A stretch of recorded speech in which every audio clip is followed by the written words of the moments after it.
Bismillahirrahmanirrahim. Assalamualaikum warahmatullahi wabarakatuh. Innal hamdalillah nahmaduhu wa nasta'inuhu wa nastaghfiruh wa na'udzu billahi min shururi anfusina wa sayyiati a'malina.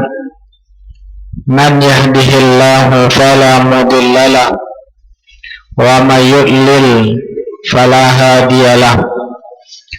Asyhadu an la ilaha illallah wahdahu la syarikalah wa anna Muhammadan abduhu wa rasuluhu la nabiyya ba'd. Jamaah yang dirahmati dan dicintai oleh Allah Subhanahu wa taala,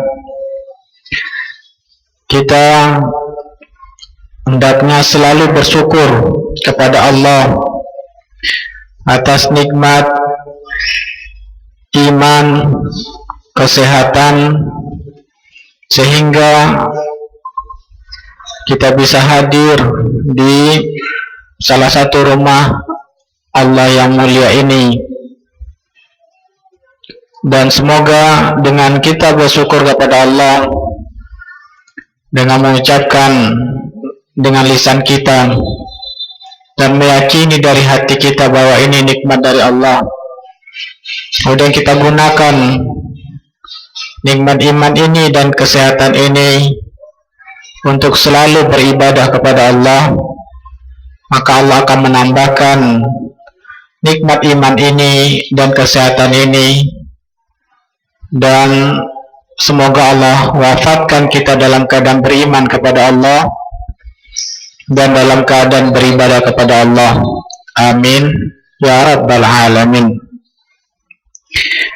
Dengan nikmat ini kita kembali bisa bertemu dalam majlis ilmiah, majlis ilmu yang membahas hukum-hukum Islam yang berkaitan dengan mencari harta Allah, mencari karunia dari Allah Subhanahu wa taala, atau lebih dikenal dengan fikih muamalah maliyah. Yang mana pembahasan kita melanjutkan dari kajian-kajian sebelumnya dari buku Harta Haram Muamalat Kontemporer. Sekarang kita telah sampai pada pembahasan dalam masalah di bawah kaidah riba. Kita kembali mereview, mengulang bahwa muamalah menjadi haram disebutkan para ulama apabila terdapat salah satu dari kaidah yang tiga. Kaidah yang pertama, adanya unsur kezaliman. Kemudian yang kedua, adanya unsur ketidakjelasan. Dan yang ketiga, adanya unsur riba pada transaksi tersebut atau kesepakatan yang dibikin oleh para pihak. Maka di antara yang sering terjadi hal yang diharamkan terdapat riba di dalam transaksi yang dilakukan oleh orang-orang di zaman kita sekarang ini, yaitu dalam masalah pegadaian. Oleh karena itu penting bagi kita untuk mengetahui apa sebetulnya pegadaian itu di dalam Islam dan apa hukum-hukum yang harus kita taati dalam pegadaian ini, supaya kita tidak terjerumus dalam hal yang diharamkan dalam Islam. Ya, supaya tidak melakukan yang riba di dalam masalah gadai menggadai ini. Semoga Allah mudahkan kita untuk memahaminya dan Allah hindari kita dalam melakukan yang haram dalam pegadaian.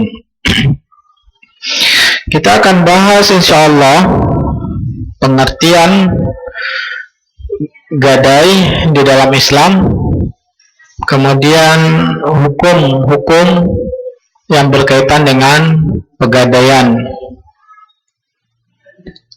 Pegadaian di dalam fikih Islam pembahasannya dalam bab ar-rahan, babur rahan. Suara saya jelas nggak ya? Jelas. Jadi pembahasan gadai di dalam fikih Islam dijelaskan oleh para ulama dalam bab ar-rahmu.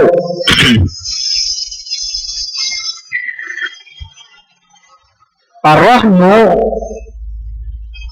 secara istilah yaitu ja'lu 'ainin maliyatin wathiqatan bidainin liyustawfa minha aw min zamaniha idza ta'azzara al-wafa.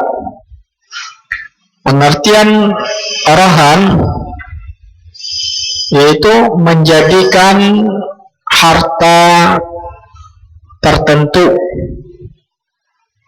sebagai penguat atau jaminan, ya, sebagai jaminan dalam akad hutang piutang, bertujuan untuk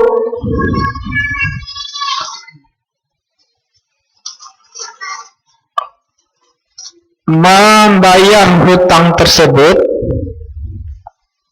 dari nilai barang yang diserahkan tersebut apabila hutangnya tidak bisa dilunasi. Nah, inilah pengertian dari arahan. Kita ulangi kembali. Menjadikan suatu harta tertentu, ya, sebagai jaminan terhadap suatu hutang piutang, yang mana tujuannya harta ini diserahkan kepada orang tadi untuk menutupi hutang apabila hutang ini pada waktu jatuh tempo tidak bisa dilunasi, ya. Dalilnya di dalam Al-Quran, Allah Subhanahu wa Ta'ala berfirman dalam surat Al-Baqarah ayat 283, wa in kuntum ala safarin wa lam tajidu katiban farihanum maqbudah. Dan jika kalian dalam satu perjalanan dan tidak menemui seseorang yang akan menulis hutang piutang kalian, tidak ada notaris. Notaris tujuannya untuk menguatkan akad hutang piutang supaya ini diakui, atau seseorang yang bisa mencatatkan akad hutang piutang tersebut sebagai bukti adanya transaksi hutang piutang.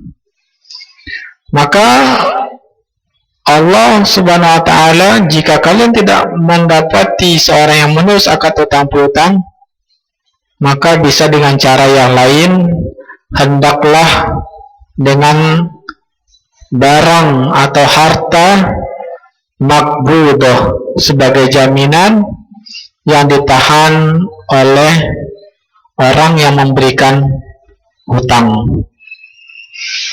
Nah, jadi dari ayat ini menjelaskan bahwa Rohan di dalam Islam itu adalah harta yang memiliki nilai, diakui nilainya di dalam Islam, ditahan oleh orang yang memberikan hutang sebagai jaminan apabila tidak bisa membayar hutangnya pada waktu yang sudah disepakati, maka inilah yang akan dijual. Nilai hutangnya tersebut diambil dari barangnya ya yang setara, dan sisanya milik orang yang berhutang kalau ada sisa. Di dalam ayat ini Allah menyebutkan yaitu di dalam perjalanan. Ya. Ini biasa menunjukkan penjelasan yaitu seringnya untuk dilakukan dalam perjalanan. Bukan berarti harus dalam perjalanan melakukan akad gadai tersebut. Maka dibolehkan melakukan akad gadai ini walaupun bukan dalam keadaan safar, yaitu dalam keadaan mukim. Ini dibolehkan. Dalilnya apa? Karena Rasulullah Shallallahu Alaihi Wasallam pernah juga berhutang kepada seorang Yahudi dan beliau tidak sedang dalam perjalanan, ya, dan beliau menggadaikan baju besinya kepada orang Yahudi tersebut dan berhutang membeli makanan untuk keluarganya, dan beliau membayarnya ditunda atau dengan cara tidak tunai, dan kemudian beliau menyerahkan baju besinya sebagai jaminan. Nah, dua dalil ini menunjukkan bahwa arahan ini dianjurkan, tujuannya untuk menguatkan akad utang piutang dan tujuannya juga untuk menyelamatkan kedua belah pihak agar bisa menepati kontrak atau kesepakatan yang dibikin. Karena Allah Subhanahu wa taala mengetahui sifat manusia, yang mana manusia itu sifatnya soal masalah harta ini sering tidak amanah, ya, karena terlalu cinta kepada harta sering tidak amanah. Yang mana Allah mengatakan wa tuhibbunal mala hubban jamma, kalian sangat-sangat mencintai harta. Dan ya, apalagi di masa akhir zaman ini, yang mana di antara akhlak yang paling pertama kalau diangkat yaitu masalah amanah. Di antaranya adalah amanah masalah hutang piutang. Bagi orang yang berhutang, ketika dia menyerahkan barang harta yang bernilai milik dia, tentu akan menjadi berhati-hati untuk tidak membayar hutangnya. Contoh, dia berhutang 10 juta yang dijaminkan motornya harganya 20 juta ditahan, ya. Nah, ketika dia tidak membayar hutangnya 10 juta, besar kemungkinan motornya akan dijual dan dia tidak akan mau untuk itu, sehingga dia berusaha untuk bagaimana supaya bisa menepati janjinya untuk bayar hutang. Jadi ini tujuannya untuk menyelamatkan dia sendiri.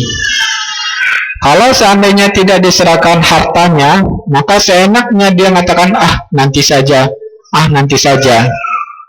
Dan itu yang sering terjadi di zaman kita sekarang ini. Dan ini menyelamatkan juga bagi orang yang memberikan hutang kepada orang lain. Ya. Karena banyak di zaman kita sekarang ini orang yang berhutang setelah waktu jatuh tempo pembayaran hutang tidak ada kabarnya. Ya, tidak dibayar hutangnya. Dan sering kita mendengar perkataan malah lebih galak orang yang berhutang itu daripada memberikan hutang ketika ditagih hutangnya. Ketika dia berhutang, ya, merasa tidak berdosa, dan ketika ditagih, galakan dia dari orang yang ya, sampai pakai parang, pakai ini. Nah, padahal dia berhutang. Sehingga untuk menjaga harta seseorang, apalagi di akhir zaman ini, maka adanya syariat, ya, barang bernilai ditahan. Dari penjelasan dan dalil yang menjelaskan tentang rohan ini, maka yang paling kita harus mengetahui hukumnya, yaitu yang pertama, tidak dikatakan sebagai rohan, yaitu sesuatu yang tidak bisa diperjualbelikan. Ya, tidak dikatakan rohan. Pembahasannya bukan bab rohan pada sesuatu yang tidak bisa diperjualbelikan. Contohnya seperti apa? Ijazah. Ijazah bisa dijual belikan atau tidak? SK, surat keputusan kerja. Nah, itu tidak sah, tidak dinamakan dengan rohan. Nah, jelas ya. Jadi orang yang menggadaikan, mensekolahkan sertifikat atau mensekolahkan surat SK kerjanya di suatu instansi tertentu, itu bukan namanya pembahasan rohan, karena tidak bisa dijual. Ya, dan begitu juga tidak sah, bukan namanya bab rohan pada harta yang nilainya tidak diakui oleh syariat Islam. Contohnya hal-hal yang diharamkan, ya, hal-hal yang diharamkan seperti apa yang diharamkan? Apa? Alat musik, ya. Alat musik ada nilainya atau tidak? Berapa nilainya? Contohnya seperti gitar. Kalau mereknya Yamaha, berapa nilainya? Nilainya mungkin bisa sampai berapa? 1.500.000 atau 2 juta. Itu menurut pandangan manusia. Tapi di dalam syariat, ketika sesuatu itu diharamkan, maka dia tidak memiliki nilai. Ya, jadi itu tidak dianggap di dalam Islam, sehingga tidak bisa menjadi barang gadaian karena tidak boleh diperjualbelikan, tidak bisa diperjualbelikan. Nilainya itu kalau ada menjualbelikannya itu haram. Ya, kalau ada orang menjual alat musik, maka hasil pendapatannya itu haram. Kalau ada yang membikinnya dan menjualnya, maka dia di dalam Islam menurut pendapat yang kuat, bahkan ijma para ulama di awal-awal masa awal bahwa musik itu haram, maka alatnya juga adalah sesuatu yang diharamkan untuk membuatnya dan memperjualbelikannya. Ya, jadi perkataan Ibnu Hazm yang membolehkan musik itu tidak dianggap karena menyelisihi kesepakatan ulama yang sebelumnya. Ulama mazhab yang 4 mengatakan bahwa musik itu haram, berarti alat musiknya juga sesuatu yang haram.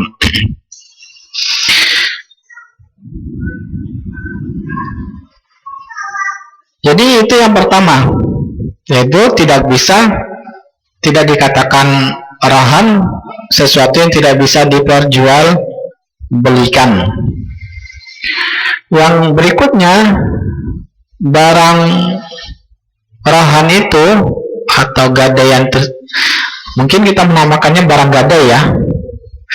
Barang gadai itu supaya dia sah harus milik orang yang berhutang atau milik orang lain yang ada izinnya oleh pemilik barang untuk digadaikan. Tetapi yang harus dipahami, ketika seorang mengizinkan barangnya untuk digadaikan, berarti dia siap menanggung risiko barangnya suatu saat akan dijual oleh orang yang memberikan hutang. Ya, jadi kalau ada kita yang mau menyerahkan harta kita kepada teman yang mana dia akan berhutang dan dia minta izin pada kita, motornya saya gadaikan ya, berarti kita harus siap bahwa motor ini akan dijual oleh orang yang memberi hutang.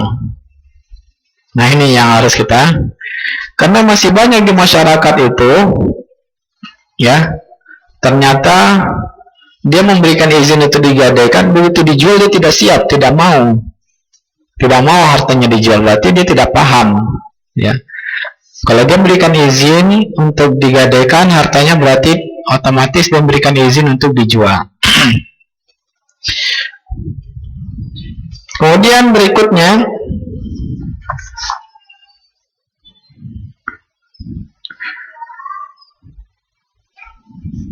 orang yang memegang barang gadaian tersebut tidak boleh menguasainya atau memilikinya. Jadi barang gadaian tersebut bukan tujuannya untuk dimiliki, tapi hanya sebagai titipan ya, yang mana titipan ini hukumnya amanah yang tidak boleh dipakai, dan tujuannya hanya untuk menutupi hutang ketika waktu tempo dan tidak bisa dibayar hutangnya. Jadi tidak boleh memanfaatkannya ya, tidak dimiliki dan tidak dimanfaatkan. Nah, ada orang yang memahami kalau barang gadai ini ya, berarti dia berhak dia memanfaatkannya. Dia garap, misalkan seseorang berutang 10 juta, menggadaikan sawahnya. Nah, perjanjian hutangnya selama 1 tahun. Selama 1 tahun itu tanah sawahnya digarap oleh orang yang beri hutang, maka ini tidak dibolehkan. Hukumnya nanti akan kita lebih rincikan pembahasan ini ya. Jadi sawah itu hanya sebagai jaminan, tidak boleh dimanfaatkan dan tidak boleh dimiliki. Dan sebagian orang juga memahami kalau waktu jatuh tempo hutang tidak dibayar, otomatis barangnya menjadi milik dia. Nah ini juga salah, dimiliki. Bukan menjadi milik dia, tetap masih dimiliki oleh orang yang berhutang, kecuali dia ridho mengatakan ya saya tidak mampu berhutang saya, ya udah itu saja diambil sebagai penembus hutang saya, silakan ambil semuanya misalkan. Dan itu dibolehkan apabila akadnya nanti. Kalau disepakati dari awal, maka ini bisa menjadi ya sesuatu yang riba. Contohnya disepakati dari awal bahwa kalau kamu tidak membayar hutang pada tanggal 10, barang gadaian menjadi milik kami. Dan dipastikan barang gadainya itu, biasanya barang gadai itu lebih mahal dari akad hutang piutang biasanya. Walaupun harganya sama ya, tapi ini jarang. Tapi menggabungkan akad utang piutang dengan akad jual beli ini dilarang oleh Nabi Shallallahu Alaihi Wasallam. Nabi mengatakan, la yahillu salafun wa bay'un, tidak halal menggabungkan akad utang piutang dengan akad jual beli. Nah, dengan adanya kesepakatan akad utang piutang 10 juta dibayar tanggal 10 bulan depan, kalau tidak mampu bayar tanggal 10, barang gadaian langsung kami ambil sebagai akad jual beli atau sebagai ganti dari utang piutang, ya maka ini bisa menyebabkan melakukan sesuatu yang diharamkan, yang dilarang oleh Nabi Shallallahu Alaihi Wasallam. Kecuali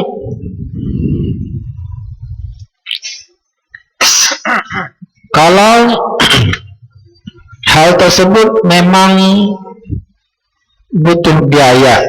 Nah, sekarang kita akan bahas hukum-hukum berkaitan dengan barang gadai. Nah, ini pembahasannya kita ambil dari buku Harta Haram Muamalah Kontemporer, yaitu hukum penggunaan barang gadai oleh pihak kreditur atau pihak yang memberikan hutang.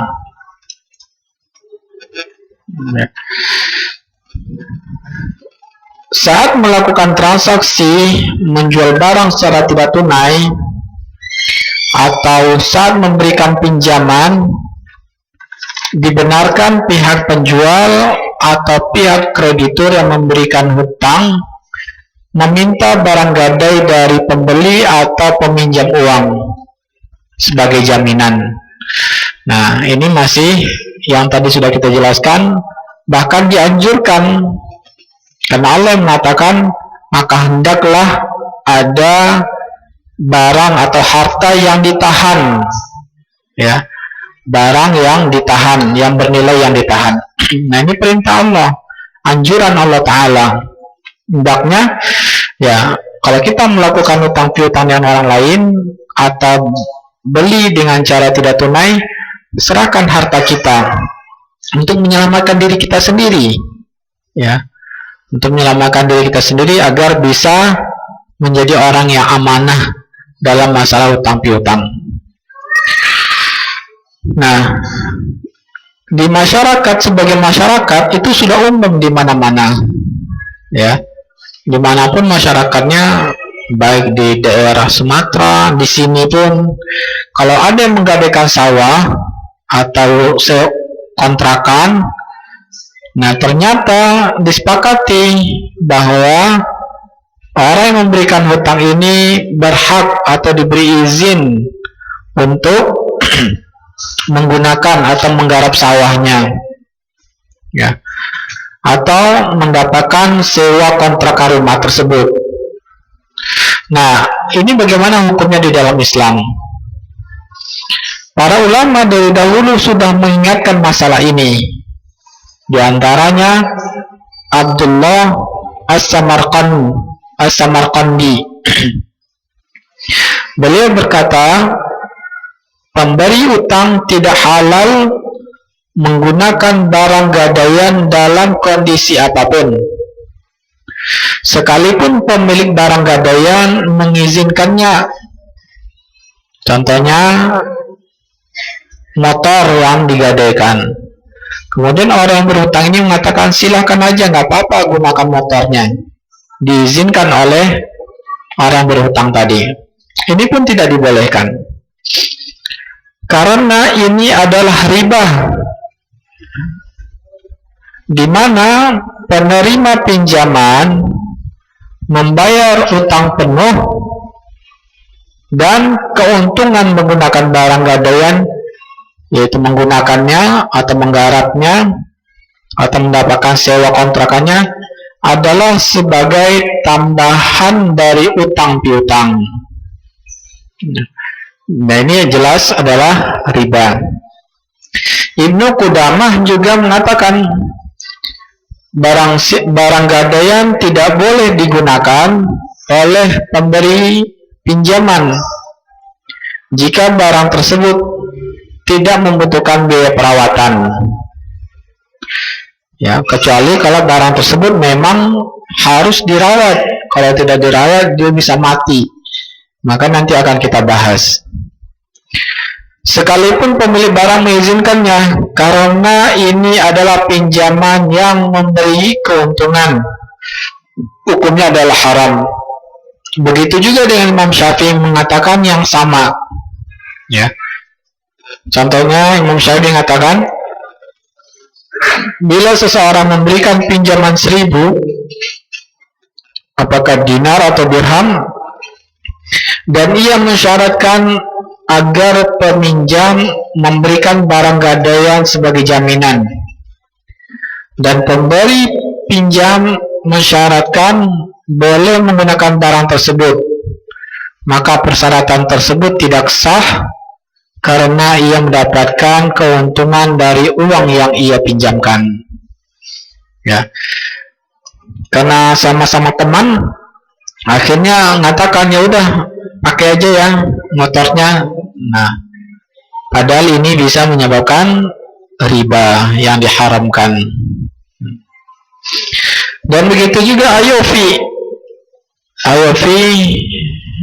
yaitu standar akuntansi lembaga keuangan syariah internasional, yang merupakan hasil fatwa dari ulama-ulama internasional. Memang ulama-ulama yang ahli dalam muamalah, yang berpusat di Bahrain. IOV juga mengatakan hal yang sama. Nah, dari teks-teks ucapan para ulama tadi, maka kesimpulannya yang harus kita ketahui dalam masalah pegadaian ini, yang pertama, pemberi pinjam telah mengeluarkan biaya perawatan untuk barang gadaian seperti ia telah memberikan rumput untuk sapi digadaikan, maka seperti ini dibolehkan. Saya ulangi lagi, dibolehkan menggunakan barang gadaian kalau memang pemberi pinjaman mengeluarkan biaya. Ya, boleh kita menggunakan barang gadaian tersebut kalau memang orang yang memegangnya itu terpaksa dia harus mengeluarkan biaya. Kalau tidak mengeluarkan biaya, maka harta orang lain ini akan hancur atau rusak, dan dia pun tidak bisa menagihkan hutangnya atau dapat jamin dan jaminan hutangnya akan dibayar karena barang jaminannya rusak. Contoh, ya, barang yang dijaminkan ini adalah hewan. Dari zaman dahulu, ya, kendaraan itu adalah hewan. Maka Nabi Shallallahu Alaihi Wasallam mengatakan, ar-rahmu yurkabu binafaqatihi wa yushrabu labanud burri idza kana marhunan. Hewan ternak yang digadaikan boleh ditunggangi dan diperah susunya oleh pemberi pinjaman. Jika hewan itu menghasilkan susu, boleh diperah dan diambil susunya jika ia telah mengeluarkan biaya. Maksudnya mengeluarkan biaya yaitu dia mengupahkan orang lain untuk mencari pakannya. Nah, atau dia sendiri yang memberikan pakan kepada hewan tersebut, dan itu butuh tenaga dan waktu. Tenaga dan waktu itu berhak dia ganti dari barang jaminan tersebut nilainya. Ya, jadi dari ucapan Nabi ini sebetulnya manfaat yang kita ambil ini bukan dari akad utang piutang, tapi karena memang ada harta kita yang kita keluarkan pada barang ini, dan itu tidak bisa dihindari. Nah, karena kita sudah ada harta tambahan mengeluarkannya, maka syariat membolehkan nilai tambahan ini gantinya menggunakan barang tersebut.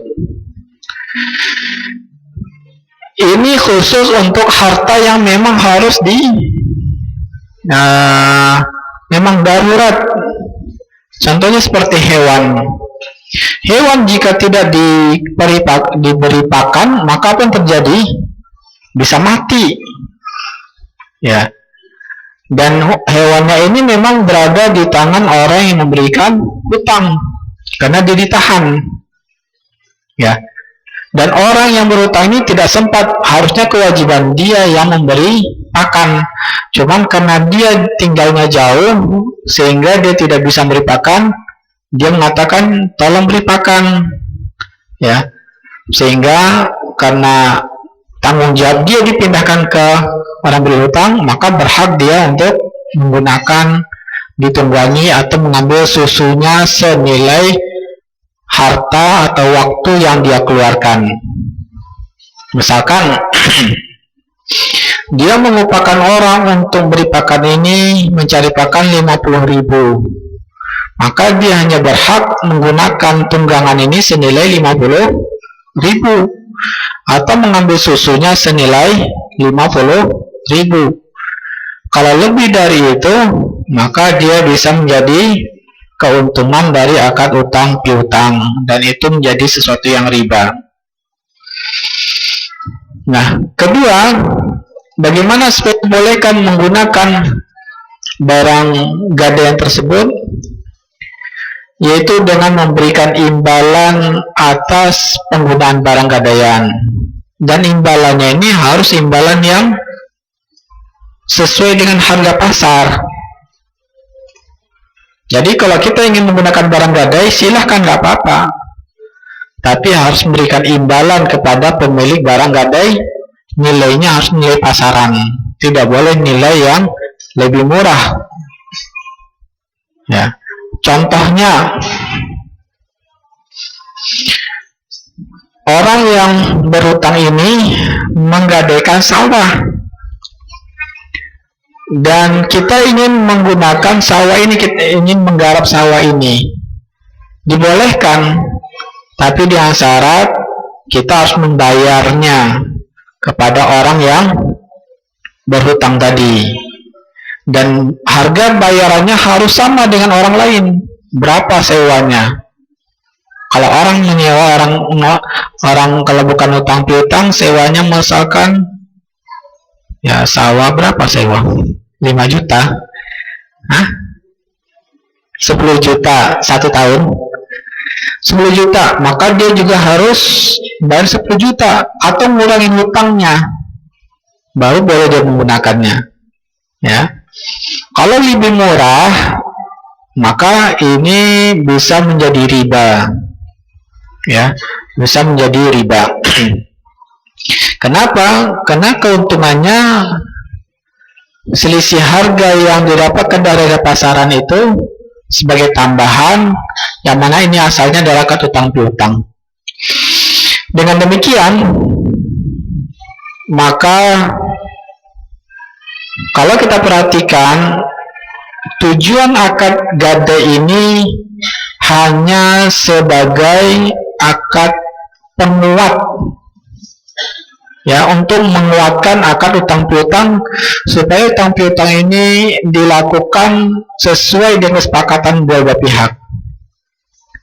Pihak memberi utang terjaga hartanya, dan memberi orang berutang terjaga mentalnya, pikirannya, ya, karena dia harus membayar hutangnya. Hanya itu tujuannya, ya. Jadi akadnya hanyalah akad sosial, karena utang piutang itu akadnya sosial, bukan untuk mencari keuntungan.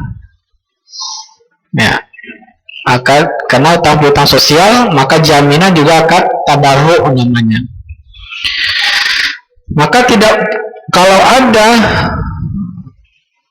kesalahan di zaman kita sekarang ini, pegadaian ini dijadikan sebagai mencari keuntungan, mencari margin. Dengan demikian pasti melanggar hukum Islam. Ya, makanya kita lihat begitu banyaknya berdiri pegadaian-pegadaian di mana-mana. Ini menunjukkan apa? Ini adalah usaha. Kalau usaha itu tujuannya apa? Mencari keuntungan. Nah, dengan demikian pasti dalam prakteknya akan bertentangan nanti di dalam hukum Islam. Ya, akan bertentangan dengan hukum Islam. Jadi secara filosofinya saja kita sudah mendapati bahwa ini tidak cocok untuk mencari usaha, untuk sebagai usaha. Tidak akan bisa, dimanapun caranya tetap akan menjadi sesuatu yang diharamkan nantinya. Ya, karena utang itu sosial, tidak boleh mencari keuntungan. Ya, kemudian gadai itu juga sosial, tidak boleh mencari keuntungan. Nah, kalau sudah ada gadai tujuan untuk mencari keuntungan, otomatis dalam prakteknya nanti akan melanggar. Nanti kita ketahui nanti kenapa melanggarnya. Kenapa yang jadi masalah nanti, kenapa ada pegadaian syariah? Ya, insya Allah kita bahas nanti.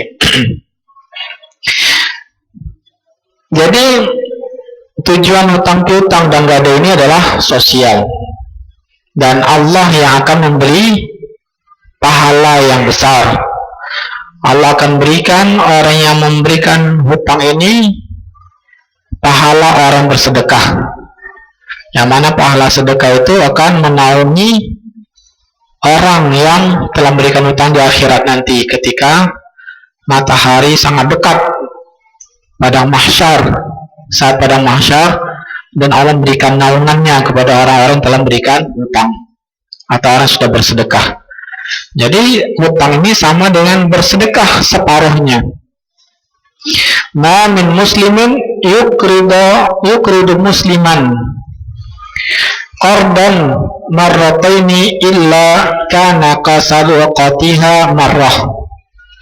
Seorang muslim memberikan pinjaman 2 kali kepada muslim yang lainnya seperti bersedekah 1 kali pahalanya. Ya, jadi tujuan gadai adalah sebagai pengutang piutang, dan dari utang piutang ini Allah memberikan imbalan yang besar. Ya, sama seperti dia sudah mensedekahkan separuh hartanya. Kalau ingin keuntungan, maka jangan gunakan akad utang piutang, jangan gunakan akad pegadaian. Ya, maka gunakan akad yang lain. Misalkan orang butuh uang dan kita ingin keuntungan dari uang yang kita berikan pada orang ini, maka caranya ada, bukan dengan akad utang piutang. Yaitu yang pertama, caranya dengan cara sewa. Ya. Nah, dengan sewa maka kita minta harganya lebih murah. Paham? Contoh, seorang ini butuh uang 10 juta dan dia memiliki aset kontrakan misalkan atau sawah. Ya, maka kita bikin, kalau hutang piutang saya nggak dapat untung, saya nggak mau, saya maunya untung. Ya udah, kalau gitu sawah ini kita jadikan sebagai aset yang akan saya sewa. Karena akan sewa menyewa, ya saya maunya karena kamu butuh uang, ya harganya lebih murah dari pasaran. Nah, ini dibolehkan, ya tergantung dari persetujuan. Karena saya menyewa ini hanya kesepakatan 2 pihak dan dibolehkan memang mencari keuntungan, karena orang yang butuh uang ini, ya dia mendapatkan keuntungan dana segar, dan orang yang menyewa ini mendapatkan harganya lebih murah. Maka tawar harganya, sehingga keuntungan itu dari akad jual beli jasa. Ya, atau kontrakan, manfaat kontrakan itu dia misalkan kontrakannya bulanan. Ya, bulanan, per bulan dari 3 pintu 1.500.000. Ya udah, kalau gitu kamu butuhnya berapa? 1.500.000 Ya, saya butuhnya uang 15 juta. 15 juta. Gimana kalau kontrakan kamu itu saya sewa? Ya, saya sewa. Saya bayar 10 juta, butuhnya berapa tadi? 15 juta. 15 juta berarti 1 tahun. Saya menyewanya 1 tahun. Ya, saya kasih uang 15 juta. Dan saya menyewakannya lagi kepada orang lain. Sehingga saya dapat untung selama 1 tahun. Nah, gini caranya. Tapi ada serah terimanya. Ya, serah terimanya ada kejelasan waktu seperti akad saya menyewa. Atau dengan cara yang lain, jual beli salam. Ya, jual beli salam. Contohnya, dia membutuhkan uang ini untuk pembelian barang, ya.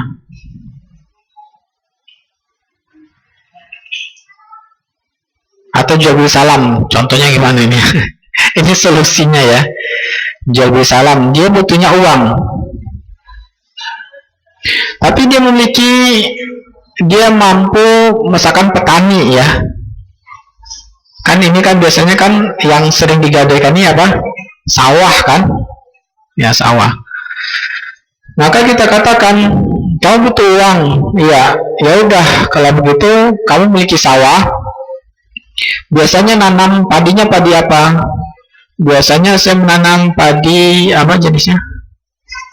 Apa? Hah? Apa? Rojo lele. Rojo lele dia butuhnya uang 15 juta. Rojo lele kalau 15 juta berapa ton? Anggap 1 ton. Ya, 1 ton. Itu harga pasaran. Dan kita ingin untung, ya, ingin untung, maka kita 15 juta ini minta 1,5 ton. Kita minta 1,5 ton. Maka disepakati, ini saya serahkan uang 15 juta untuk jual beli salam, yang mana nanti kamu 3 bulan lagi atau 6 bulan lagi akan menyerahkan kepada saya rojo lele 1,5 ton, grade-nya yang begini. Sehingga dia menggunakan uangnya ini untuk menanam sebagian dan untuk kebutuhannya sebagian. Ya, kemudian pada waktu yang ditentukan dia berkewajiban menyerahkan berasnya kepada kita. Kita dapat harga murah, kita jual lagi pada orang lain. Jelas? Bisa dipahami? Nah, ini caranya juga. Kalau ingin keuntungan, jadi banyak solusi-solusinya dalam Islam. Atau misalkan dia butuh uang itu untuk beli barang, ya, Pak, saya pinjam uang 10 juta. Emang untuk apa? Mau beli motor. Kalau ngutang saya nggak mau. Kalau ngutang saya nggak dapat untung. Terus gimana caranya? Ya udah, kamu butuhnya motor apa? Nah, silakan berikan pada saya spesifikasinya, atau tunjuk mana barangnya, ya, sampaikan pada saya barang mana yang mau kamu beli. Nah, jadi nanti saya akan membeli barang itu dulu, saya lakukan serah terima, dan kamu membayarnya pada saya, nanti saya jual pada kamu dengan cara kredit dan harganya lebih mahal. Nah, ini solusi ketiga. Dan ketiga solusi ini ada risiko, ya. Kalau tampil utang tidak ada risiko, paham? Jadi dia dijamin utangnya harus kembali, risikonya nggak dibayar, Ustaz, nggak apa-apa kan di dunia, di akhirat nanti dia akan bayar, ya. Misalkan risiko utang dia nggak bayar di dunia, di akhirat pasti akan dibayar karena dibawa mati. Nah, tapi jual beli, ya, salam tersebut ada risikonya. Risikonya setelah dia dapat barang dia tidak bisa menjual ke orang lain, ya, jadi nggak jadi untung, rugi dia misalkan. Atau murabahah, jual beli ternyata pas kredit nanti gagal bayarnya, jadi ditampil utang dan lama itu prosesnya, pencatatan segala macam.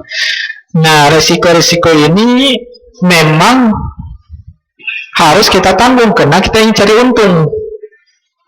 Ya, jadi Islam itu kalau ingin untung harus siap nanggung resiko. Tapi kalau utang piutang maka tidak ada resiko, tapi tidak boleh mencari keuntungan. Berikutnya, adanya pegadaian syariah. Ya, adanya pegadaian syariah yang mana berdasarkan contoh pegadaian syariah itu, seorang nasabah datang ke pegadaian syariah. Kita menyerahkan, kita gadaikan emas kita 100 gram.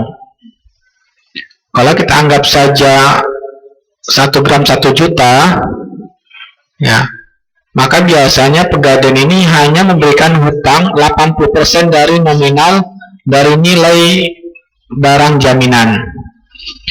Berarti nilainya 100 juta, dia akan berikan pinjaman 80 juta maksimalnya. Ya, 80 juta. Nah, kemudian dengan demikian emas ini disimpan di tempat mereka. Maka kita akan bayar jasa penyimpanan, ya, per bulannya sekian, membayar jasa. Nah, ini yang dilakukan, dan ini ada fatwanya, fatwa DSN MUI yang mengatakan apa? Menggadaikan emas itu dibolehkan berdasarkan prinsip rahan, tadi yang kita sebutkan hukum tentang rahan. Ongkos dan biaya penyimpanan barang ditanggung oleh penggadai, orang yang menggadai. Kemudian ongkos sebagaimana dimaksud ayat 2, besarnya pengeluaran yang nyata-nyata diperlukan. Ya, artinya yang nyata-nyata, tidak boleh ngada-ngada. Berarti kalau biasanya, kalau bukan dengan orang yang berutang ini menyewakan tempat ini, rata-rata pasarannya misalkan 300.000 per tahun, ya. Nah, ini biasanya sama orang lain. Yang keempat, biaya penyimpanan barang dilakukan berdasarkan akad ijarah. Jadi ini menggabungkan akad utang piutang dengan akad ijarah.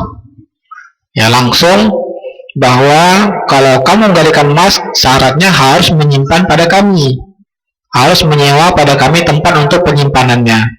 Di sini mereka mencari untungnya itu. Jadi keuntungannya dalam jasa menyimpan tempat penyimpanan emas. Nah, menggabungkan akad utang piutang dengan akad jual beli ini dilarang oleh Nabi Sallallahu Alaihi Wasallam.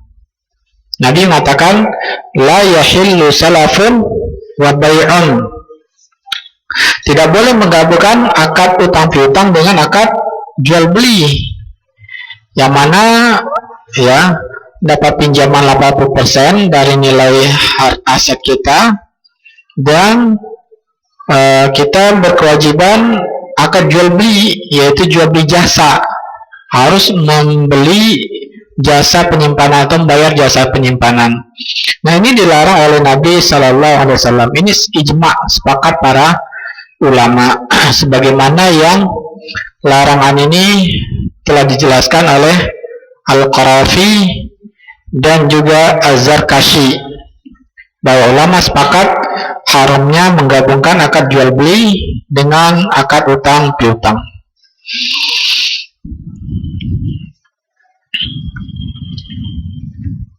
Nah, dalam prakteknya, ya, misalkan kalau kita menyewa safety box di bank, anggap saja harga paling besarnya itu, safety box itu yang paling besarnya 750.000 per tahun, ya.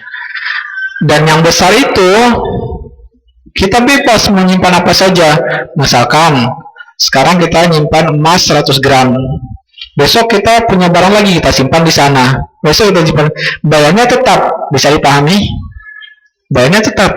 Jadi sebanyak apapun emas yang kita simpan, kita hanya tempat satu dan itu tetap. Tapi kalau di pegadaian syariah, hari ini kita gadai, bayar sewanya 250. Besok kita gadaikan lagi, bayar lagi 250. Besok ini gadai, bayar lagi 250. Nah, bisa dipahami. Dan mereka ya barang-barang yang biasanya kan apa? Gelang, apalagi kalung, cincin itu yang kecil-kecil. Taruh aja satu tempat. Udah simpan semuanya di sana. Kalau yang nyata itu bagaimana caranya? Maka biaya 750 per tahun itu dibagi semua orang yang disimpan di sana. Paham maksud saya? Berarti 750.000 siapa saja barang-barang orang di sana dibagi dengan orang ini. Itu biaya nyata-nyata. Jelas? Itu biaya nyata. Misalkan 750.000 bisa menyimpan 1 kilogram emas di sana. Pasti bisa, ya kan? Berarti ya dibagi saja. Dibagi misalkan 1 kilo ini pemiliknya 10 orang, 750 bagi 10 orang, berarti masing-masing dari. Nah, itu yang dibolehkan MUI yang sesuai fatwa, nyata-nyata dikeluarkan. Tapi prakteknya bukan begitu. Prakteknya hari ini kita 25 gram gadai bayar 250.000, besok kita simpan lagi bayar lagi 250.000. Nah, di sanalah untungnya. Keuntungan ini menjadi apa? Sesuatu tambahan dari akad utang piutang. Ini yang diharamkan oleh para ulama. Maka fatwa ini perlu ditinjau kembali dalam prakteknya. Nah, gak mungkin pegadaian itu begitu banyak mereka berdiri kalau tidak ada untung. Memang mereka tujuannya mencari untung, karena itu udah jadi suatu usaha mencari keuntungan. Maka keuntungan ini kalau kita lihat dalam kontrak prakteknya sehari-hari, mesti ada yang dilanggar dalam hukum Islam. Wallahu ta'ala, semoga ini dapat kita pahami dengan baik. Dan sisa waktu kita lanjutkan diskusi dan tanya jawab. Alhamdulillah, syukuran jazakallahu kepada Ustaz. Semoga kita bisa mengambil faedah yang beliau sampaikan. Untuk selanjutnya kita memasuki sesi tanya jawab. Silakan untuk jamaah yang ingin bertanya, silakan bertanya langsung, Pak. Tuan.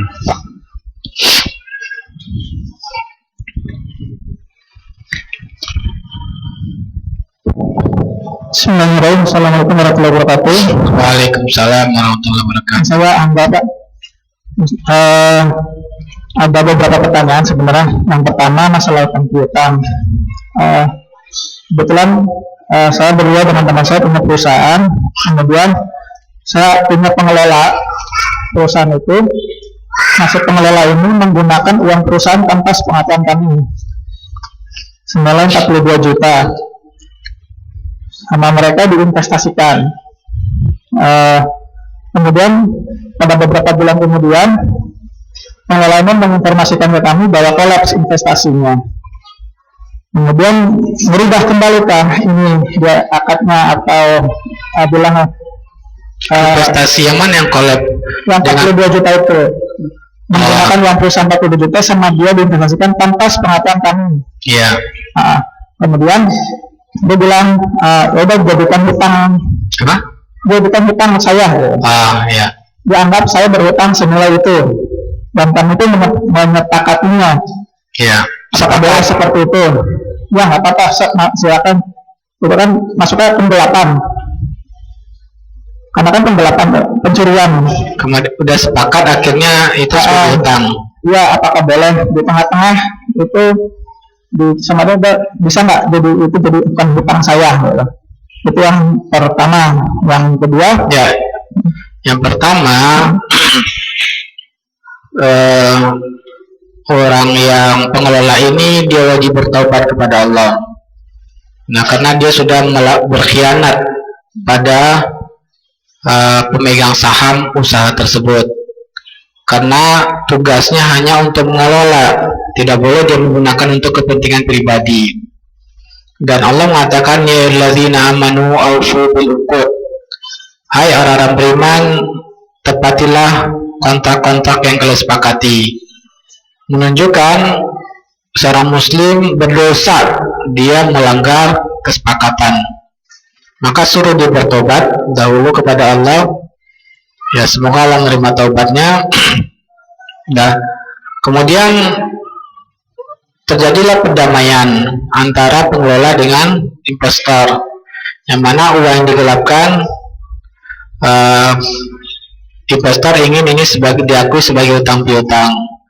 Maka ini tidak dilarang oleh syariat, ini dibolehkan, ya, karena wasulhul khair, berdamai itu adalah sesuatu yang baik.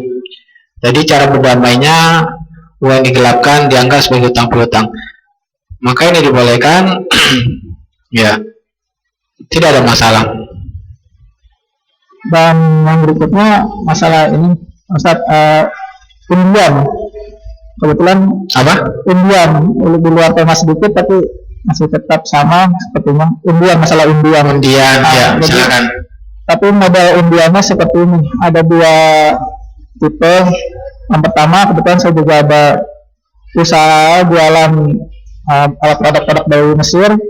Nah, Produk apa? produk rumah tangga dari Mesir. Iya. Nah, kemudian kita untuk membuat penjualan omset, kita akan memberikan sebuah barang apabila bisa belanja sekian juta. Tidak memilih siapapun, tidak dikocok intinya, tidak diundi lagi. Yang bisa achieve sekian juta, kita berikan reward barang ini. Terus tipe yang kedua, yang dapat membeli barang atau achieve 2 juta misalkan, itu berkesempatan mendapatkan kupon undian. Tapi dikocok nantinya. Iya, tidak semua diberikan. Yang pada pertama ya. tadi semua diberikan. Yang pertama semua orang Semua diberikan. Yang kedua tidak semua diberikan. Tapi ada syarat, yaitu belanja minimal berapa, achieve berapa misalkan. Kalau yang pertama gimana? Sama. Misalkan Belanja 5 juta. 5 juta langsung mendapatkan hadiah. Ditentukan dari awal. Ya, Hadiahnya ini. hadiahnya ini. Ini yang pertama. Kalau Yang kedua, belanja 2 juta, 2 juta mendapatkan kupon. Nanti kuponnya kita kocok lagi. Nah, yang beruntung itu yang mendapatkan hadiah. Hadiahnya lebih mahal berarti. Hadiahnya enggak, lebih kecil daripada belanjanya. Misalnya belanja 2 juta, hadiah kompor atau hadiah pisau. Kalau yang pertama hadiahnya apa? Pisau. Ya, Ya, kan lebih mahal kompor dari pisau kan? ya. Ya. Barang-barang dinaikkan harganya. Tidak dinaikkan harganya. Ya. Dan kalau tidak dinaikkan, maka para ulama sepakat itu boleh. Ya. Kalau tidak dinaikkan, barangnya normal, mau ada undian atau tidak ada undian, maka tidak ada perbedaan para ulama, itu dibolehkan. Tipe 1, tipe 2 diperbolehkan. Iya, dibolehkan keduanya. Kenapa? Karena ini murni hadiah. Ya. Murni hadiah. Kalau ini maka itu boleh. Memang ada ulama kontemporer yang mengatakan program hadiah itu diharamkan karena menurut ulama mengharamkan bahwa ini harganya dinaikkan. Kenaikan harga ini ya diberikan pada hanya sebagian orang. Dan sebagian orang ini menjadi horor dia yang dapat dia beruntung, yang tidak dapat dia rugi. Maka yang pertama anggap saja ya, semuanya dapat, maka ya horornya nilainya nggak jelas jadinya. Tapi kalau enggak, maka itu dibolehkan, keduanya dibolehkan. Wallahu ta'ala. Terima kasih, jazakallahu khairan. Ini hadiah ya? Iya, Pak. Silakan Pak, hadiahnya Untuk awat dulu, Pak. Afwan. oh masya Allah. Untuk Afwan, awat silakan. Iya. Ini buat nulis. Oh, tempel. Silakan, akhwat, silakan akhwat.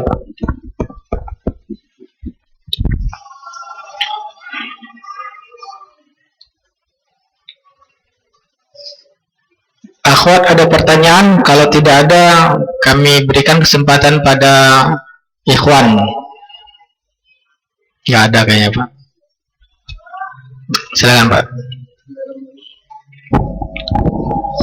Bismillahirrahmanirrahim. Assalamualaikum warahmatullahi wabarakatuh. Waalaikumsalam warahmatullahi wabarakatuh. Ustaz, izin bertanya. Jadi saya pada saat ini join bisnis ternak lebah dengan suatu PT. Join bisnis Ternak lebah ya dengan suatu PT. dengan PT. ya. Kemudian akadnya adalah perjanjian kerjasama usaha ternak lebah. Ya. Intinya adalah pihak pertama atau PT itu sebagai penyedia bibit lebah.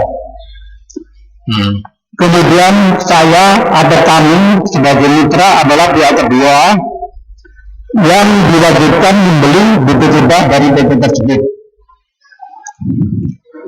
Kami membeli bibit lebah satu kotak atau satu stuk itu harganya 1.200.000.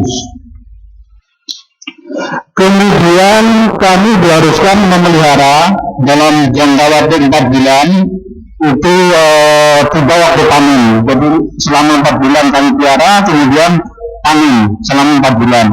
Kami diberi kelebihan 400.000 per kotak. Maksudnya kelebihan apa, Pak?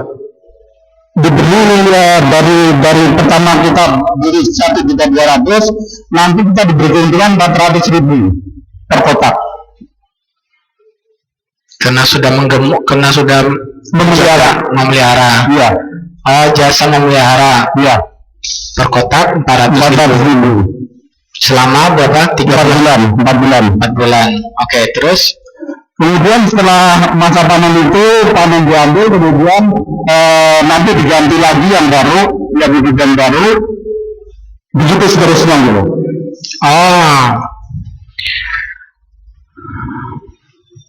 Madunya siapa yang ngambil? Pihak perusahaan. Ini hanya. Tapi kenapa akannya wajib beli? Kok akannya tadi bilangnya beli? Iya, betul, akadnya beli. Kami membeli bibit lebah dulu. Mati lebahnya gimana? Di sini ada garansi dari pihak pertama atau pihak PT pada saat bibit mati itu diganti. Itu bukan jual beli namanya. Ya. Masa ya jual beli? Saya beli mobil, kecelakaan, diganti nggak oleh perusahaan mobil yang menjual mobil saya? Paham nggak maksud saya? Ya. Saya beli mobil, beli putus, ya 150 juta, ya udah selesai ya akadnya. Kemudian tabrakan, Pak, mobil saya tabrakan, mana gantinya mobil yang baru? Mungkin nggak itu? Nah berarti itu bukan jual beli. Nah di sini ada kesalahan, ya kesalahannya. Konsekuensi jual belinya itu tidak sah. Hukum jual belinya itu tidak sah. Karena jual beli itu artinya berpindah kepemilikan. Kalau sudah berpindah kepemilikan, maka sudah berpindah tanggung jawab. Maka tanggung jawabnya berpindah kepada orang yang sudah membelinya. Maka pernyataan akan mengganti itu tidak sah. Pernyataan akan mengganti rugi kalau mati itu batal dalam Islam. Ya. Nah, sebaiknya bagaimana solusinya? Ya sudah, gunakan akad sewa saja, nggak usah pakai akad jual beli. Ya, ini tolong gemukkan. Nanti kamu setelah bulan akan saya bayar jasanya 400.000. Hilangkan akad jual beli pertamanya itu. Ya. Jelas? Karena konsekuensi akad jual beli dengan sewa ini bertentangan. Ini berarti menggabungkan dua akad yang konsekuensinya saling bertentangan. Jual beli berpindah kepemilikan. Kemudian jasa, kan dia berjasa pada kita. Ini kepemilikan masih tetap milik dia, lebahnya. Sebetulnya ini milik lebah ini milik siapa? Milik kita atau milik dia? Maka ini kedua hal yang bertentangan. Maka supaya ini tidak bisa menggabungkan jual beli dengan sewa menyewa jasa ini, maka ini sesuatu yang bertentangan.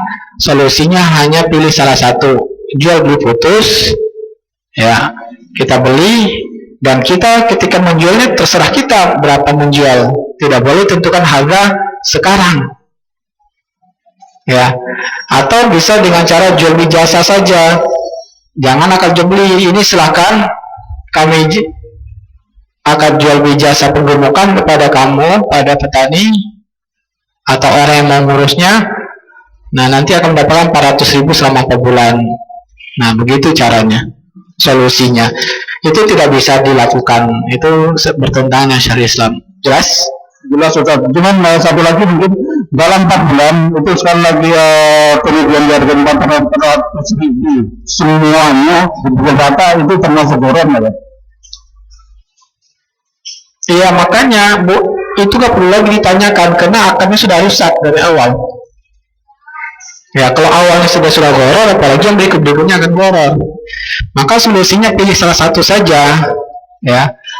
Pilih salah satu. Kalau ingin jual beli, maka harga jual kita ke PT tadi nanti tergantung nanti hasilnya bagaimana. Ya, pertama kita beli 700. Nah, nanti kita jual ke mereka itu ya lihat nanti keadaannya. Misalkan ya disepakati saja harganya pertamanya sekian, misalkan ya, misalkan itu yang dilihat beratnya atau gimana nya, koloninya. Jadi tidak ada takarannya. Jadi begitu waktu 4 bulan dia untuk diambil oleh diambil itu. Nah, menjual 170 itu apa patokannya? Kotak.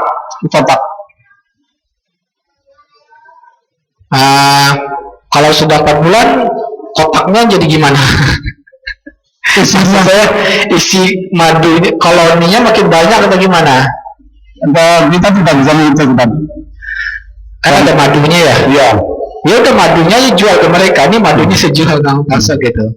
Ya, wallah ta'ala. Nah, yang jelas kontrak itu ini. Kalau konsultasi lanjut, perusahaannya tanya ke saya. Terima kasih Ustaz. Waalaikumsalam warahmatullahi wabarakatuh. Kalau untuk Ahwat ada yang ingin bertanya? Kalau nggak ada silakan untuk Iwan. Enggak, ada.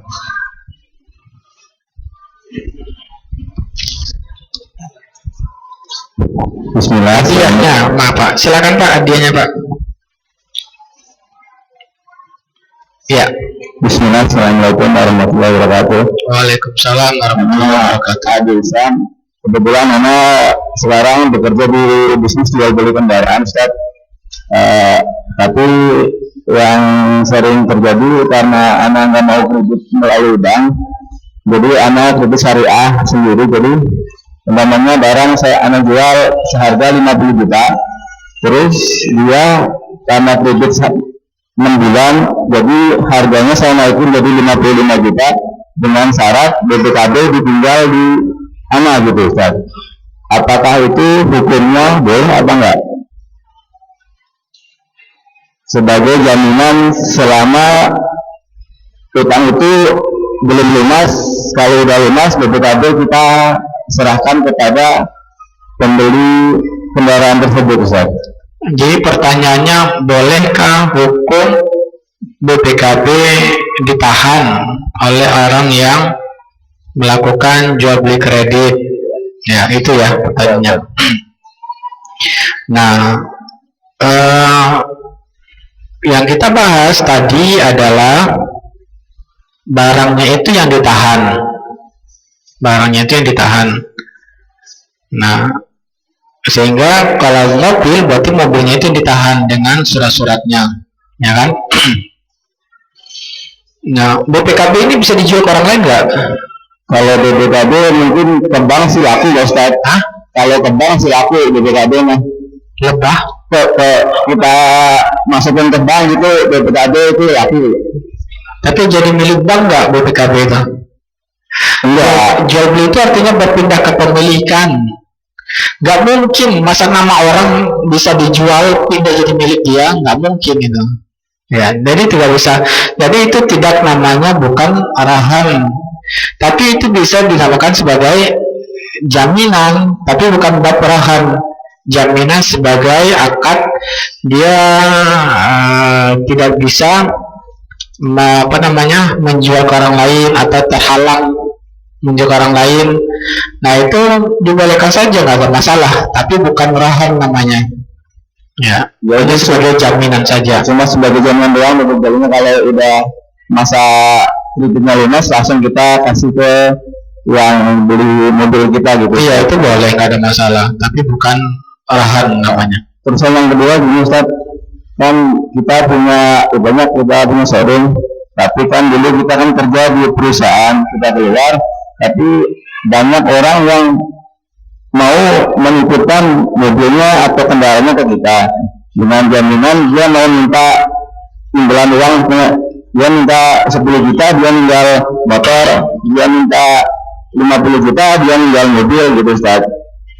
Kalau umpamanya nggak begitu, soalnya kita sering nggak dibayar gitu. Kalau teman gitu pinjam 5 juta, 2 juta, pulang gitu aja, kita nagihnya susah. Makanya kalau umpamanya dia mau pinjam duit ke kita ya harus tinggal barang. Tapi kalau mobil motor kita harus ada perawatan, kayak umpamanya minimal seminggu sekali kita harus bawa jalan biar mesinnya nggak mogok gitu Ustaz. Apakah selama kita bawa jalan itu hitungannya itu memanfaatkan kendaraan itu atau gimana Ustaz? Padahal umpamanya kita utang 10 juta ya suruh bayar 10 juta, nggak ada penitipan, nggak ada apa, kita cuma membantu dia kesulitan ekonominya gitu Ustaz. Pakai jalan untuk tujuan apa Pak? Untuk ya biar mobil itu manasin misalnya gitu. Dan itu saya tanya, Bapak pakai jalannya untuk apa? Nah, jalan-jalan mutar itu aja, nggak ada tujuan. Ya kadang kita umpamanya manasin apa kita pakai kemana gitu biar saya kan tujuannya tujuan pribadi atau tujuan manasin motor aja. Manasin aja. Misalkan kemana? Ke pasar, Ya, ke pasar atau ke itu tujuan belanja namanya. Bukan manasin. Kalau tujuan manasin itu yang mutar-mutar aja nggak jelas. Kalau itu memang bapak kepentingannya belanja, kebutuhan pribadi, sekolah antar anak, kebutuhan pribadi itu kan. Bilangnya alasannya untuk manasin, itu bukan untuk manasin, untuk dimanfaatkan gitu. Kalau dicopot akinya betul lagi nggak itu? kenal kan? Akinya dicopot. Kalau akinya dicopot kadang ada sensor yang error biasanya. Kalau pas kita masukin lagi, kalau saya sebenarnya sih nggak mau orang datang ngadain mobil itu nggak mau. Soalnya di kita juga mobil kendaraan itu udah ada gitu. Maksudnya nggak penting banget kalau di kita pengen kan jual beli gitu kan. Ya udah suruh dia jual aja ke kita. Masalahnya mobilnya kreditkan kan.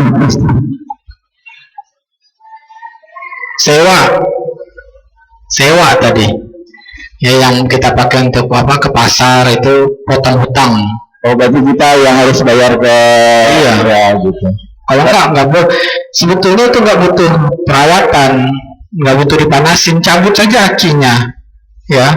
Itu mobil-mobil yang apa itu kan cabut aki, yang lama motornya cabut aki, jadi nggak perlu lagi perawatan, atau kosongkan bensinnya, bersihkan, maka nggak perlu perawatan.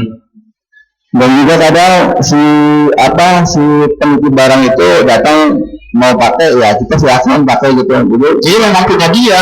ya kita nggak ada istilah ibaratnya selama belum bayar kita nggak boleh pakai, kita Memang begitu. Gitu. Memang itu memang barang ya terserah antum. Kalau antum izin memakai berarti antum bersiap resiko. Nanti dia nggak ngantarin lagi hilang uang. Iya, anak resikonya begitu.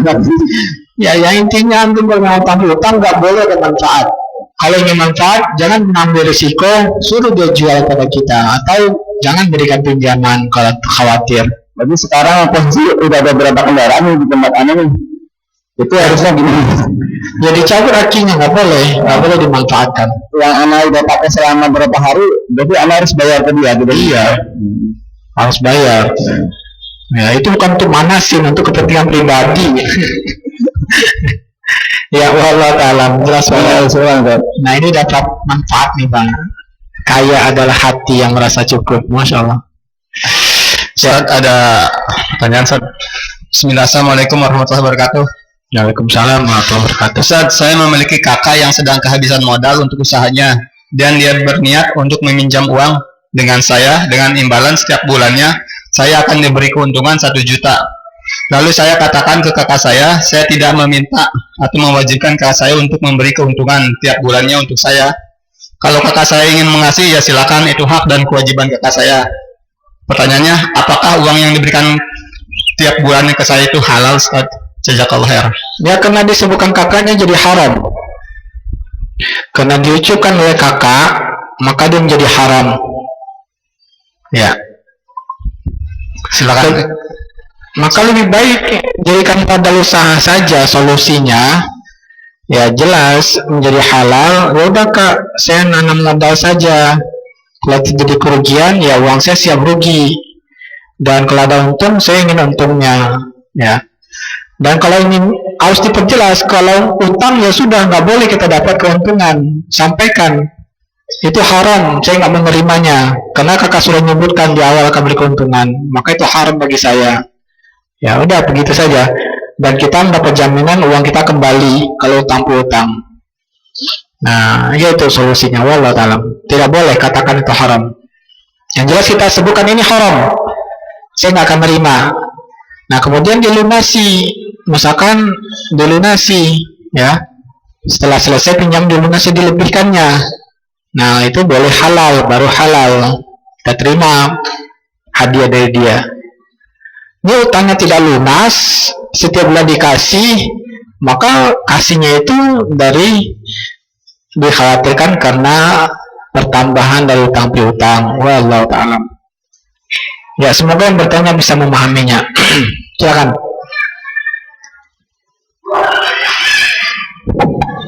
Assalamualaikum Ustaz. Waalaikumsalam warahmatullahi wabarakatuh. Di dalam kesepakatan kredit syariah yang kami lakukan ada poin bahwa apabila angsuran terlambat 3 kali berturut-turut maka kendaraan yang dijual belikan menjadi barang jaminan. Apabila angsuran terlambat 3 kali, ya, maka kendaraan yang dijual belikan menjadi barang jaminan. Jadi jaminannya bukan dari awal diserahkan? Bukan. Dari awal sudah ada BPKB yang menjadi jaminan. Teruskan. Akhirnya kita tambah poin ini supaya mengantisipasi yang sudah berlalu gitu. Pertanyaannya, bolehkah kendaraan yang dijaminkan tersebut kemudian kita beli atau mungkin intinya kita beli karena berlarut-larut nggak dibayar atau nggak disetor, ya. Dan kesepakatan harganya pada saat itu, ya harganya ya ketika sudah terjadi seperti ini, ya itu boleh. Boleh. Mantap. Tapi jangan disebutkan dari awal. Tidak Ya, boleh. Tidak masalah. Silakan untuk yang lain. Pada. Ini bolehnya menurut mazhab Syafi'i ya. Mazhab Syafi'i yang boleh, tapi mayoritas ulama mengharamkan. Karena jadi jual beli inah. Ya, jadi jual beli inah, tapi mazhab Syafi'i membolehkan. Ya. Assalamualaikum warahmatullahi wabarakatuh. Waalaikumsalam warahmatullahi wabarakatuh. Ini bertanya Ustaz. Kalau saya berhutang dengan jaminan sertifikat rumah atau tanah dan sudah lunas, akan tetapi sertifikat itu tidak diambil. Pas saya tanya, biarin aja ditaruh di bank biar aman. Sertifikatnya tidak diambil. Nah, kata ayah saya, biarin aja ditaruh di bank biar aman. Iya. Itu gimana Ustaz? Bank itu hanya tanggung jawab selama ada utang piutang. Kalau sudah selesai utang piutangnya, mereka nggak ada lagi tanggung jawab. Kalau hilang dan itu tidak ada lagi tanggung jawab mereka, ya.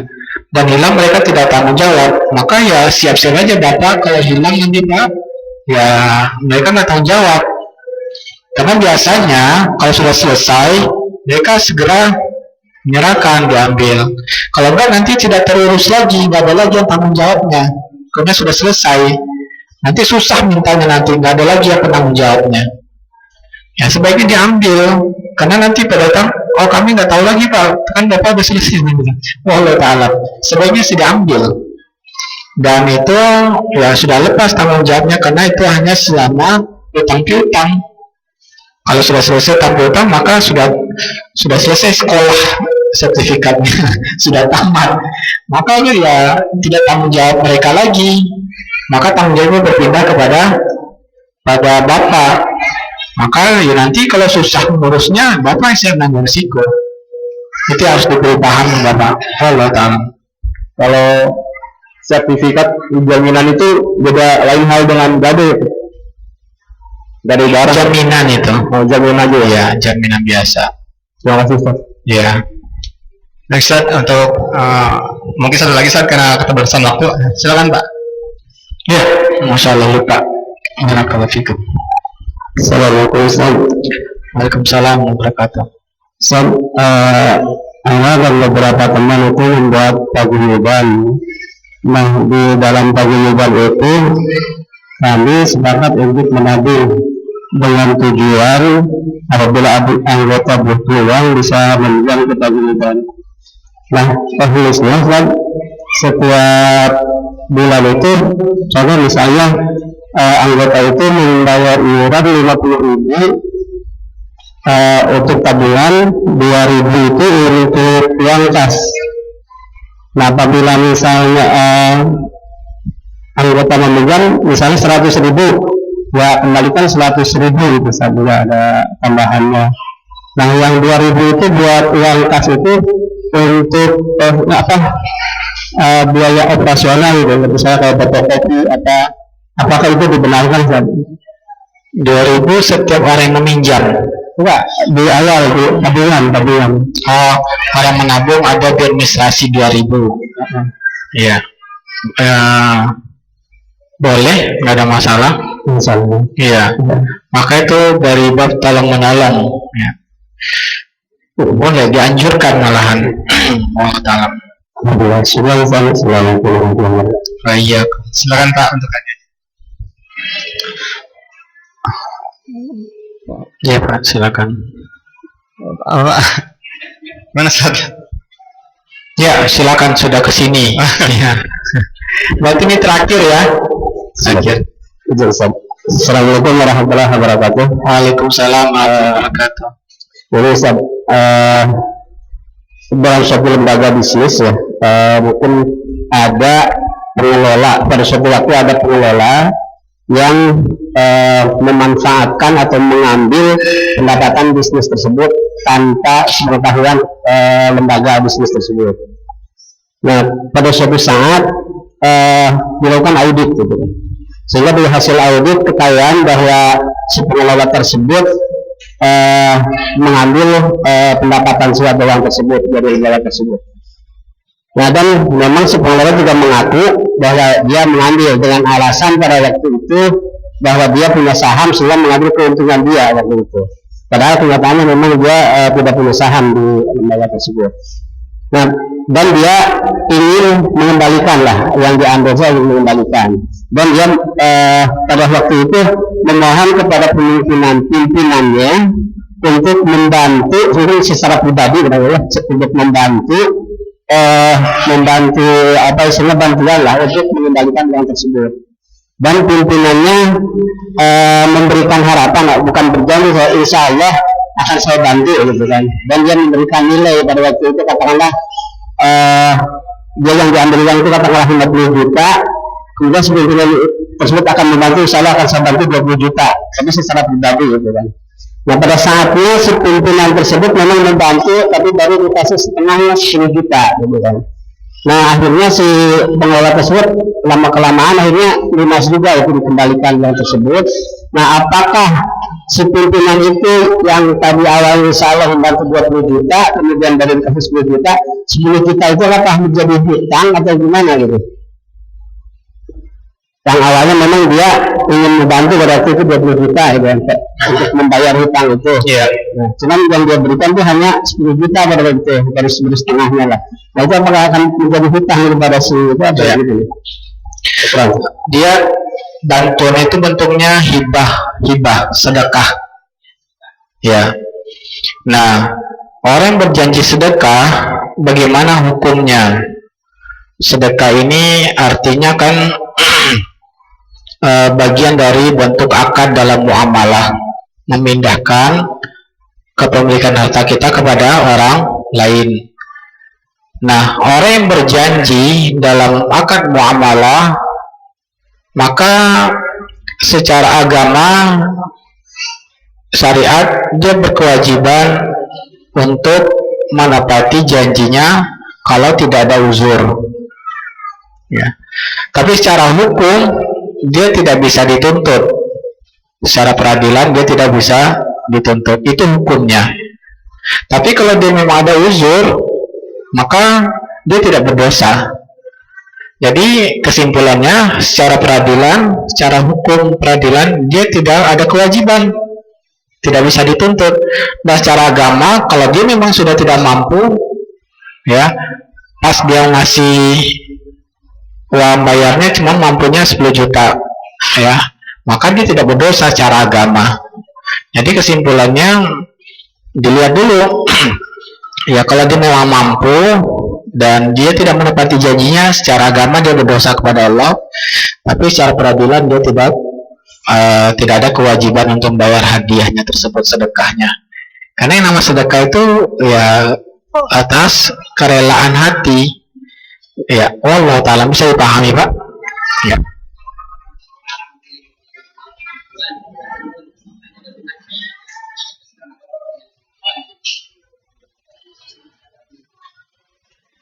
Ya itu tergantung dia. Kalau dia artinya janji yang seperti itu secara syariat ya ucapannya dia harus berusaha menepatinya. Ya Allah Ta'ala.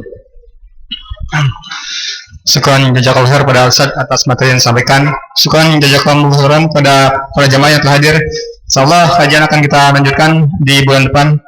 Kita tutup kajian hari ini dengan doa kafaratul majelis. Subhanakallahumma wa bihamdika asyhadu an la ilaha illa anta astaghfiruka wa atubu ilaik. Assalamualaikum warahmatullahi wabarakatuh.